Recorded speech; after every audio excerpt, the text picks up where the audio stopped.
ka sa mundong ito, laking tuwa ng magulang mo, at ang kamay nila ang iyong ilaw.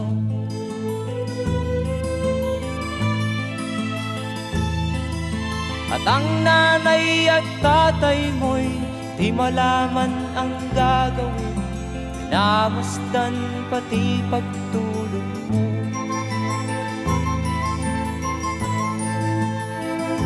At sa gabi napupuyat ang iyong nanay sa pagtimpla ng gatas mo.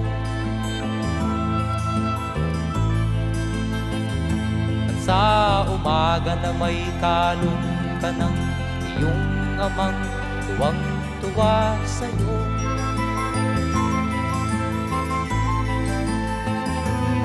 Ngayon nga ay malaki ka na, nais mo